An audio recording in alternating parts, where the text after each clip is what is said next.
तो जनाब मेरे साथ आज मौजूद हैं डॉक्टर सैयद आतिफ काज़मी साहब। और जब भी ये आते हैं तो बहुत सारी क्वेरीज होती हैं और बहुत सारी ख़वातीन जो हैं वो बहुत सारे मसाइल का हल जानना चाहती हैं। He is a dermatologist, laser specialist and cosmetologist. बहुत शुक्रिया डॉक्टर साहब आपका। सर पहले तो ये बताइएगा, लेज़र से कितना खूबसूरत बना जा सकता है? जो बेसिक क्वेश्चन है, लोग समझते हैं कि शायद बहुत सारी चीज़ें ऐसी आ गई हैं जो आप स्किन पे कराएं, अपना खून लगा के स्किन पे कुछ इंजेक्ट करें तो स्किन कोई बिल्कुल एक ग्लो आ जाता है। ज़रा थोड़ा सा बताइएगा इस हवाले से। जी बिस्मिल्लाहिर्रहमानिर्रहीम। सबसे बड़ी बात है कि मैं बताता चलूँ कि जो लेज़र्स थे ये पाकिस्तान में स्किन में सबसे पहले मैंने इंट्रोड्यूस कराए। लोगों को पता ही नहीं होता था स्किन लेज़र का। तो ये बात है कोई 25 साल पुरानी, जब पहला skin laser diode hair removal मैं लेके आया। और वो लेज़र जो था वो सिर्फ बालों को, जो गैर ज़रूरी बाल हैं ख़वातीन के, उनकी रिमूवल के लिए लाया था। तो क्योंकि मैंने ये देखा उस वक़्त, मैं 25 साल पुरानी बात कर रहा हूँ तकरीबन, तो मैंने ये तब देखा कि हमारी ख़वातीन में जो सबसे बड़ा मसला है वो ब्यूटी का नहीं है, वो गैर ज़रूरी बाल जो चेहरे पे आ जाती हैं, जो जिस्म पे आ जाती हैं। और वो हमारी यंग बच्चियाँ जो मैरिजेबल एज में हैं, अगर वो बच्ची पढ़ी लिखी है, अच्छा ख़ानदान है, ख़ूबसूरत है, लेकिन जब उसके चेहरे पे बाल होंगे तो वो उसकी शादी में, उसके प्रपोजल्स में वो आड़े आता है।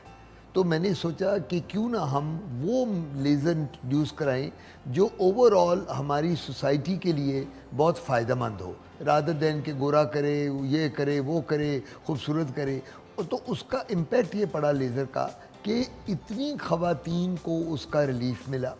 इतनी ख़वातीन जिनके हार्मोनल इश्यूज़ होते थे, हम वो उनको कहते थे गायनेकोलॉजिस्ट के पास जाओ बेटा, जाके वो गायनी में चेक कराओ। वो हार्मोन्स के लिए जाती थी, पॉलीसिस्टिक ओवरीज ख़वातीन में बन जाती हैं उसके साथ। तो अल्टीमेटली वो लेज़र जो था, high hair removal diode laser, वो सबसे हमारा सक्सेसफुल आइटम रहा, क्योंकि उसमें देखा कि हर खातून जो थी, और ज़्यादातर जो प्रॉब्लम है वो ख़वातीन के चेहरे के बालों का था, लेकिन कुछ ख़वातीन जो थीं वो अपने बॉडी के भी और बाकी जहाँ बहुत हेयरी होती हैं वो भी कराती थी। उसके बाद लेज़र में तरक्की होती चली गई, फिर लेज़र आ गए इसके लिए, चेहरे की नशो-नुमा के लिए आ गए।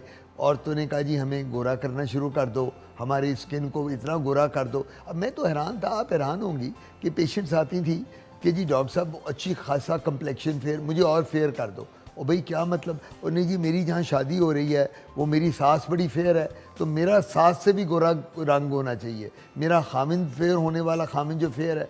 सो जब मैंने ये देखा तो मैंने उसमें उनको ये मैं कहता था कि अल्लाह का शुक्र अदा करो कि आपको अल्लाह ने सूरत शक्ल ऐसी दी है कि जो एक्सेप्टेबल है सोसाइटी में। हज़रत अली का कौल है कि जब भी अपने आप को कंपेयर करो तो अपने से नीचे को देखो। आपको अल्लाह ने अपाहज नहीं बनाया, खुदा ना खास्ता, आपकी एक आँख की बिनाई नहीं चली गई, खुदा ना खास्ता, आपको कोई और कंजेनिटल डिफेक्ट नहीं है।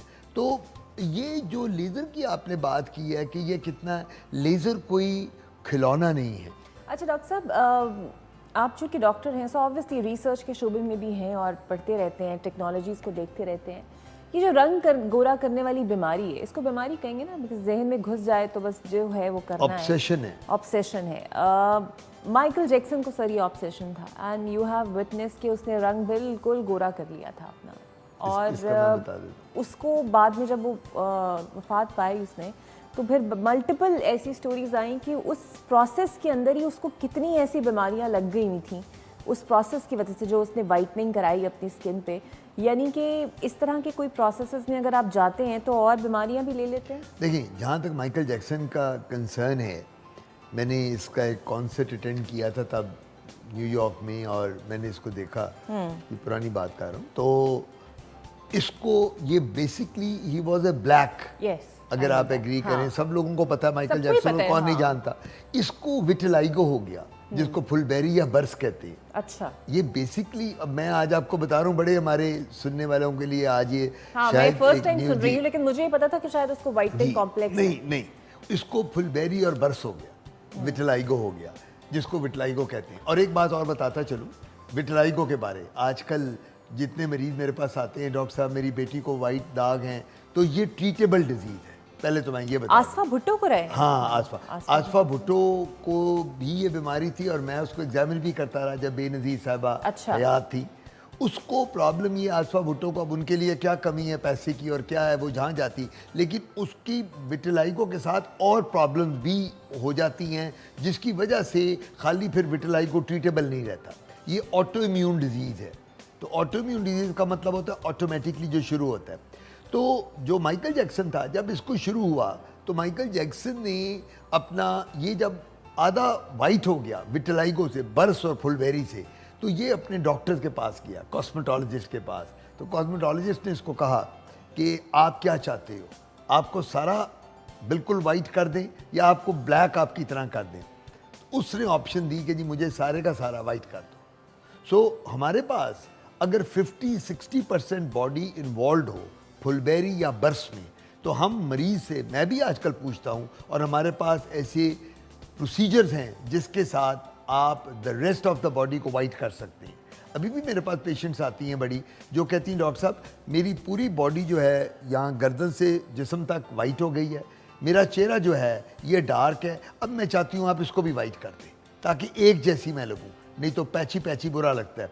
फिर हम उनके लिए दवाइयाँ भी देते हैं, लेज़र भी अब अवेलेबल हैं, लेज़र के साथ भी ट्राई किया जा सकता है। लेकिन ये बीमारी जो है जो विटिलाइगो की माइकल जैक्सन को हुई थी, उससे पूछ के उसको फिर फर्दर ट्रीट किया गया और अल्टीमेटली वो जब उसकी डेथ हुई माइकल जैक्सन की, तो he died as a white person, he did not die as a black person. तो उसकी पूरी स्किन जो थी वो हाइपोपिगमेंटेड हम कहते हैं वो हो गई थी और वो नॉर्मल स्किन नहीं थी। सो ये जो ट्रीटमेंट है इसका विटिलाइगो का, वो शुरू में अगर बरस के साथ, मैं अभी भी अपने सुनने वालों को बता देता हूँ कि आपके बच्चे को, बच्ची को, किसी को वाइट पैच हो, और एक और बात है, हर वाइट पैच फुलबेरी या बरस नहीं होता। हमारे पास औरतें आती रोती हुई, डॉक्टर साहब मेरी बच्ची 18 साल की है, अभी तो इसका रिश्ता होना है, बच्ची है छोटी, तो अब क्या बनेगा इसका कल को। तो जब मैं देखता हूँ मैं कहता हूँ ये तो फंगस है, ये तो एक्जिमा है, ये तो इसको सेबोरिया है। सो हर वाइट पैच नहीं होता। आप अपने डर्मेटोलॉजिस्ट से बात करें, उसके पास लेके जाएं, और अगर वो ये समझता है कि ये विटिलाइगो नहीं है तो ट्रीटमेंट करेंगे, 2-3 हफ्ते में ठीक हो जाता है। और अगर विटिलाइगो भी है और अगर वो फ्यू पैचेज हैं तो वो भी ट्रीटेबल है। अब हमारे पास उसकी दवाइयाँ मौजूद हैं। अच्छा सर, ऐसी कोई मैंने बात ज़रूर सुनी है कि जहाँ पर वो आप दवाई लगाते हैं उसे वहीं लगनी चाहिए, वरना कहीं और लग गई तो वो भी वाइट हो जाएगा, ऐसा ये ऐसा होता है? देखिए असूलन आप मेरे पास आती हैं, आप मुझे कहती हैं डॉक्टर आतिफ मेरी एक स्किन प्रॉब्लम है, तो मैं आपको, और आप कहती मेरे चेहरे पे एक पैच है, तो मैं आपको ये नहीं कहूँगा कि चेहरे के पूरी चेहरे पे दवाई लगाओ। मैं तो आपको, अक्लमंदी का तकाजा ये है, डॉक्टर कहेगा जहाँ आपके पैच है दवाई वहाँ लगाओ। तो ये आपकी बात बिल्कुल सही है कि लोग क्या करते हैं कि एक अगर पैच है चेहरे पे छोटा सा या एक निशान है उस पर हम कहते हैं बेटा ये ट्यूब लगा लो, क्रीम लगा लो, और पूरे मुंह पे मलनी शुरू कर देते हैं। तो जो रेस्ट ऑफ द स्किन होती है जो नॉर्मल है वो भी एबनॉर्मल हो जाती है। सो यहाँ बताने वाली बात यह है, कन्वे करने वाली बात यह है कि जो आपकी स्किन अफेक्टेड है आपने उसी के ऊपर अपना ट्रीटमेंट करना है। ये नहीं करना कि स्किन के, अब आपके अगर एक शख्स के चेहरे पे स्याहियाँ पड़ी हुई हैं, एक्नी या कील महासे निकल आते हैं यंग बच्चियों में, आपने देखा होगा बच्चों में, तो वो दवाई पूरे चेहरे पे लगाने की क्या ज़रूरत है? जहाँ दाने हैं वहाँ लगाओ, जहाँ स्याहियाँ छाइयाँ पड़ी हैं वो मलहम वहाँ लगाओ, ये बात है। डॉक्टर साहब, स्किन को ग्लो देने के लिए और एक बेबी लुक देने के लिए ये एक मैं ट्रीटमेंट देख रही थी एक सीरीज़ के अंदर कि आपके ब्लड इंजेक्ट करते हैं और उसके बाद आपकी स्किन पे उसको इंजेक्ट करते हैं, उस ब्लड में से कोई हेल्दी सेल्स निकालते हैं। सर ये क्या है? PRP, प्लेटलेट रिच प्लाज्मा कहते हैं। हमने आपका ब्लड ले लिया, आप मेरे पास आती हैं, इसकी दो चार इंडिकेशन बहुत इंपॉर्टेंट हैं स्किन के हवाले से। पहली इंडिकेशन तो ये है, आप कहती हैं डॉक्टर आतिफ मेरे तो चेहरे पे एक्नी के बाद पिट्स बन गई हैं, स्कार, खड्डे पड़ गए हैं, या मेरे बाल बिल्कुल, प्रेगनेंसी हुई हैं, मेरी 2 बच्चे हो गए हैं और अब मेरे बाल गिर गए। प्रेगनेंसी में भी बाल गिर जाते हैं, डिलीवरी के बाद बाल औरतों में बहुत कम हो जाते हैं। एक आजकल ये भी बड़ा मेजर प्रॉब्लम है, मैं जो देख रहा हूँ हमारी ख़वातीन जो मैरिड हैं उनका ये प्रॉब्लम है कि प्रेगनेंसीज़ के और बच्चों की पैदाइश के बाद बाल वो गंजी हो जाती हैं, और जो लड़कियाँ डाइटिंग, क्रैश डाइटिंग करती हैं उनके बाल भी गिर जाते हैं, बिल्कुल ऊपर से उनकी वो जो सर नज़र आता है। तो उनमें हम PRP करते हैं चेहरे के और उसके, वो होता क्या, हमने ब्लड से अपना आपका ब्लड लिया, पेशेंट ही का ब्लड लिया, अबाउट 20 ml 15 ml ब्लड लेके उसको सेंट्रीफ्यूग करते हैं। हमारे पास एक मशीन होती है जिसमें ब्लड डाल लेते हैं, उसमें से प्लेटलेट्स निकल आते हैं। जो प्लेटलेट्स हैं उसको कहते हैं प्लेटलेट रिच प्लाज्मा। वो प्लाज्मा जो खून रह जाता है उसमें प्लेटलेट्स होते हैं, और ये वो प्लेटलेट्स हैं कि अगर चेहरे पे पिट्स और स्कार, बल्कि चिकन पॉक्स आपने नाम सुना होगा, लाकड़ा काकड़ा, इसके भी स्कार रह जाते हैं। उसके बाद स्मॉल पॉक्स तो अब ख़त्म हो गई है, जिन लोगों को उसके, फिर हम उनके चेहरे में इंजेक्ट करते हैं उसी शख्स का ब्लड जिसमें प्लेटलेट्स होते हैं। वो जो प्लेटलेट्स होते हैं वो क्या करते हैं, वो हमारी डर्मल कोलेजन को वो एनहांस करते हैं। वो हमारी जो स्किन, अब हम स्किन जो हमें अल्लाह ने दी है इसमें इलास्टिसिटी है।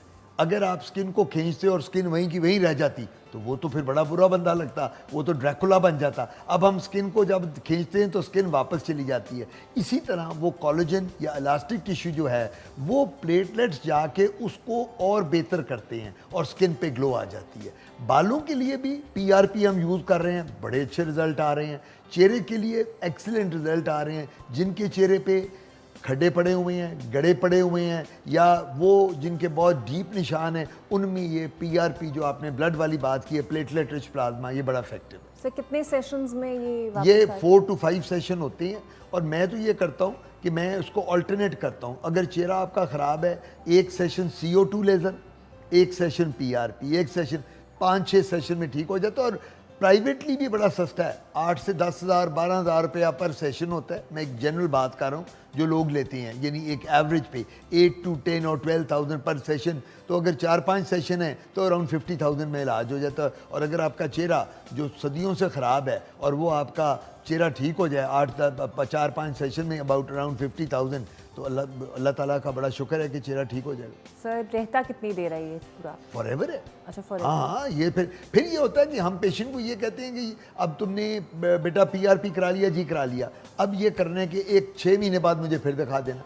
वो कहता है जी थोड़े से मेरे पिट्स नज़र आ रहे हैं, एक फिर कर दिया। फिर हम 4-5 नहीं करते, एक आधा सेशन किया, फिर 3 महीने बाद बुला लिया, ताकि वो जिस तरह वो कहते हैं ना कि वो ड्राई क्लीनिंग होती रहती है, हल्के हल्का बंदा आया साफ़ किया हो गया, इस तरह 3-4 महीने बाद हमें कर देते हैं। ये एक्नी के स्कार्स के लिए भी यूजफुल होता है? आइडियल ये ideal. Acne scars number 1, chicken pox scars number 2, accident और ट्रॉमा। ये जो एक्सीडेंट हो जाता है, कई दफ़ा चेहरे पे शीशा लग जाता है, कोई विंड स्क्रीन टूट गई, उसके बाद के जो स्कार हैं उसके लिए तो बड़े अच्छे रिजल्ट आते हैं। सही। और ये जो 4 से 5 सेशन है कितने वक्फे के दौरान? एक माह, 4 वीक्स, 4 to 6 वीक्स। अच्छा, एक माह के बाद हम मरीज को बुलाते हैं। तो मकसद, एक पेशेंट आता है तो आज अगर आएगा तो अगले 6 माह में, 5-6 माह में पेशेंट ठीक हो जाएगा। तो सर ये इंजेक्ट चूंकि वो नीडल के साथ होता है, तो चेहरों पे तो कोई निशान उसके नहीं पड़ता, ना दर्द होती है? नो, इसमें हम लोकल डालते हैं, लोकल एनेस्थेटिक होता है, वो डाल के ताकि कोई आपको दर्द नहीं होगी। सर में भी जो PRP करते हैं, अब सर में भी तो नीडल के साथ करना है, खाली करेंगे तो दर्द होगी। अगर कोई भी आपको एक सिरिंज आपके सर में चुभोए तो आपको दर्द होगी ना, तो उसमें हम लोकल एनेस्थेटिक साथ ऐड करते हैं। वो जो लोकल, अब तो मशीनें आ गई हैं, पहले तो नीडल के साथ करते थे, अब वो ये करते हैं जिस तरह एक मशीन के साथ बंदे की टेंड करते हैं ना, इसी तरह एक मशीन है जिसमें हम वो ब्लड प्लेटलेट डाल देते हैं और उसके बाद पूरे सर पे फेरते हैं। उसमें लोकल एनेस्थेटिक भी होता है, वो जनाब हर जगह, यानी कि एक नेचुरल ग्लो भी आ जाता है और चेहरा भी आपका साफ हो बहुत जाता बहुत है। ग्लो आती है। हाँ, मेरा ख्याल है ये ज़्यादा बेहतर है बजाय इसके कि आप रैंडमली हर चीज़ पे जाएं। नहीं, इसमें मैं एक और ऐड करूँ, हमारी जो खवातीन हैं उनको गोरा रंग करने के लिए मुसीबत ये पड़ी हुई है, क्रीमें इस्तेमाल करती हैं। ये जो मार्केट में क्रीम्स हैं मल्टीपल, इनके अंदर स्टीरॉइड्स होते हैं, और जो स्टीरॉइड हैं वो चेहरे पे बाल ले आते हैं। अब वो जितनी क्रीम है, मैं यहाँ नाम नहीं ले सकता उन क्रीम के, वो जो मैं एड्स देखता हूँ टीवी पे, अखबारों में, प्रिंट और सोशल मीडिया पे, वो सारी की सारी क्रीम में स्टीरॉइड्स हैं। वो स्टीरॉइड वक्ती तौर पे तो ग्लो देता है, लेकिन 6 महीने के बाद चेहरे पे गैर ज़रूरी बाल आने शुरू हो जाते हैं। तो वो बिल्कुल यूज़ ना करें, बल्कि हम जो डर्मेटोलॉजिस्ट हैं हम खुद क्रीम बना के देते हैं जिसके अंदर स्टीरॉइड्स नहीं होते, और उस क्रीम से चेहरे पे बहुत ग्लो आती है, चेहरे पे चमक आती है। और उसके साथ आप वही, why not to go to your dermatologist, अताई डॉक्टर्स के पास मत जाएं। ब्यूटी सलोन्स में स्किन ट्रीटमेंट नहीं लेनी आपने। ब्यूटी सलोन में जब आप जाती हैं, उनका काम है ब्राइडल मेकअप करना, मैनिक्योर पेडिक्योर करना, उनका काम है आपका फेशियल करना, उनका काम आपकी स्किन डिजीज़ की, एक्नी की, मिलाजमा की, चाइयों की ट्रीटमेंट करना नहीं है। ये काम आपका डर्मेटोलॉजिस्ट का है। अब मुझे आप आके कहें कि डॉक्टर साहब आप ब्राइडल मेकअप कर दें एक औरत का, मैं तो नहीं कर सकता ना, मैं तो डर्मेटोलॉजिस्ट हूँ। तो मुझे आप कहेंगे डॉक्टर साहब आप भी शुरू कर दें, मेरा काम ही नहीं है। मैं किस तरह ब्राइडल मेकअप करूँगा, एक औरत को मैं दुल्हन बनानी शुरू कर दूँ, तो I can not do it. अपना काम जो है वो बंदे को जिसका खुद काम करना है। उसी को उसी को साझे। जी हाँ। बिल्कुल, बहुत शुक्रिया डॉक्टर साहब, बड़ा अच्छा लगता है जब भी सर आपसे बात करते हैं। एक तो इन्फॉर्मेशन भी मिलती है और करेक्ट इन्फॉर्मेशन मिलना सबसे ज़्यादा अच्छी बात है।